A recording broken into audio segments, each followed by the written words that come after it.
சீகேம் துருக்கத்து மனுஷர்.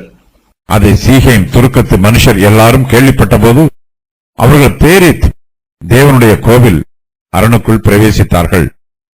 சீகேம் துருக்கத்து மனுஷர் எல்லாரும் அங்கே கூடியிருக்கிறது அபிமெலேக்குக்கு அறிவிக்கப்பட்ட போது அபிமெலேக்கு தன்னோடு இருந்த எல்லா ஜனங்களோடு கூட சல்மோன் மலையில் ஏறி தன் கையிலே கோடரியை பிடித்து ஒரு மரத்தின் கொம்பை வெட்டி அதை எடுத்து தன் தோள்களின் மேல் போட்டுக்கொண்டு தன்னோடு இருந்த ஜனங்களை நோக்கி, நான் என்ன செய்கிறேன் என்று பார்க்கிறீர்களே, நீங்களும் தீவிரமாய் என்னைப் போல செய்யுங்கள் என்றான்.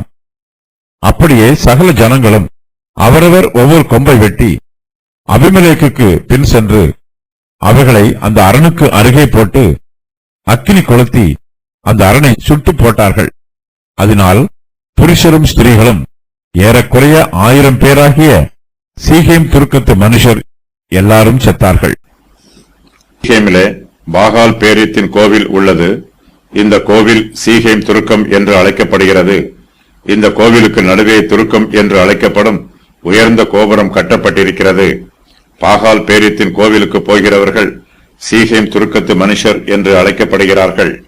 சீகேம் துருக்கத்து மனுஷர் பேரித் தேவனுடைய கோவில் அரணுக்குள் பிரவேசிக்கிறார்கள். அபிமெலேக்கு பேரித் தேவனை கனம் பண்ணி அந்த கோவிலுக்குள் வரமாட்டான் என்று நினைக்கிறார்கள். அது தங்களுக்கு பாதுகாப்பான இடமாக இருக்கும் என்று நினைக்கிறார்கள். ஆனால் அபிமெலேக்கோ இரக்கமற்றவனாக இருக்கிறான். கோவிலுக்குள் பிரவேசித்து அங்குள்ள தெய்வங்களையும் ஜனங்களையும் அழித்து போடுகிறான். அபிமெலேக்கும் அவனுடைய சேனையும் சீகேம் பட்டணத்தை பிடித்து அதில் இருந்து ஜனங்களை கொண்டு போடுகிறார்கள். அபிமெலேக்குக்கு தப்பினவர்கள் பாகால் பேரித் தேவனுடைய கோவில் அரணுக்குள் பிரவேசிக்கிறார்கள். சீகேம் துருக்கம் என்பது இந்த பட்டணத்தின் வேறொரு பகுதியில் இருக்கலாம். இங்கே பாகால் பேரீத்தின் விக்கிரக கோவில் உள்ளது. சீகேம் துருக்கத்து மனுஷர் அபிமெலேக் சீகேமை இடித்து போட்டது பற்றியும் சீகேமின் மனுஷரை கொன்று போட்டது பற்றியும் கேள்விப்படுகிறார்கள். தங்களுடைய பாதுகாப்புக்காக பாகால் பேரீத்தின் கோவிலுக்குள் அடைக்கலமாய் தங்குகிறார்கள். இவர்கள் விக்கிரக ஆராதனைக்காரர்கள். பாகால் பேரித் தங்களை பாதுகாக்கும் என்று இவர்கள் நம்புகிறார்கள். ஆனால் எந்த கோவில் தங்களுக்கு அடைக்கலமாய் இருக்கும் என்று நினைத்தார்களோ அந்த கோவிலே அவர்களுக்கு கண்ணியாயிற்று.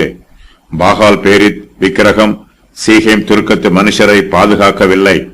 சீகேம் துருக்கத்து மனுஷர் எல்லாரும் பாகால் பேரித் தேவனுடைய கோவில் அரணுக்குள் கூடியிருக்கிறார்கள் என்று அபிமெலேக்குக்கு அறிவிக்கப்படுகிறது. அப்பொழுது அபிமெலேக்கு தன்னோடு இருந்த எல்லா ஜனங்களோடும் கூட சல்மோன் மலையில் ஏறி தன் கையிலே கோடரியை பிடித்து ஒரு மரத்தின் கொம்பை வெட்டி அதை எடுத்து தன் தோளின் மேல் போட்டுக்கொண்டு வருகிறான். அபிமெலேக்கு தன்னோடு இருந்த ஜனங்களை நோக்கி, நான் என்ன செய்கிறேன் என்று பார்க்கிறீர்களே, நீங்களும் தீவிரமாய் என்னைப் போல செய்யுங்கள் என்று சொல்லுகிறான். சல்மோன் என்பதற்கு நிழல் என்று பொருள். இது சீகேமிற்கு அருகில் உள்ள மலைப்பகுதி. இங்கு ஏராளமான மரங்கள் உள்ளன. பாகால் பேரீத்தின் கோவிலையும் அதில் உள்ள ஜனங்களையும் சுட்டெரிப்பதற்கு அபிமெலேக்கும் அவனுடைய ஜனங்களும் சல்மோனில் மரங்களை வெட்டுகிறார்கள். அபிமெலேக்கிலிருந்து அக்கினி புறப்பட்டு சீகேம் பட்டணத்தாரையும் மில்லோவின் குடும்பத்தாரையும் பட்சிக்கும் என்று யோதாம் ஏற்கனவே இதை பற்றி தீர்க்க தரிசனம் உரைத்திருக்கிறான். இதன் பின்பு அபிமெலேக்கும் சுட்டெரிக்கப்பட்டான். இதனால் நியாயாதிபதிகள் 9:20 வசனத்தின் பின்பகுதியில் கூறப்பட்டிருக்கும் மீதி தீர்க்க தரிசனமும் நிறைவேறிற்று. தீர்க்க தரிசனத்தின் ஒரு பகுதி நிறைவேறும் போது இந்த தீர்க்க தரிசனத்தில் உள்ள எல்லா காரியங்களும் நிறைவேறும். அபிமெலேக்கின் சகல ஜனங்களும் அவரவர் ஒவ்வொரு கொம்பை வெட்டி அபிமெலேக்குக்கு பின் சென்று அவைகளை அந்த அரணுக்கு அருகே போட்டு அக்கினி கொளுத்தி அந்த அரணை சுட்டு போடுகிறார்கள். பாகால் பேரீத்தின் கோவிலிலே அக்கினி எரிகிறது. உள்ளே அக்கினியின் புகை மூட்டமாய் இருக்கிறது. அந்த கோவில் அரணுக்குள் பிரவேசித்த சீகேம் துருக்கத்து மனுஷரால் அக்கினியிலும் புகையிலும் இருக்க முடியவில்லை. அவர்கள் அக்கினியின் வேதனையை தாங்க முடியாமல் அரணுக்கு வெளியே வருகிறார்கள். அபிமெலேக்கு அவர்களை கொன்று போடுகிறான். அதனால் புருஷரும் ஸ்திரீகளும் ஏறக்குறைய 1000 பேராகிய சீகேம் துருக்கத்து மனுஷர் எல்லோரும் செத்து போகிறார்கள். சீகேம் துருக்கத்து மனுஷருக்கு அபிமெலேக்கின் மேல் விரோதம் எதுவும் இல்லை.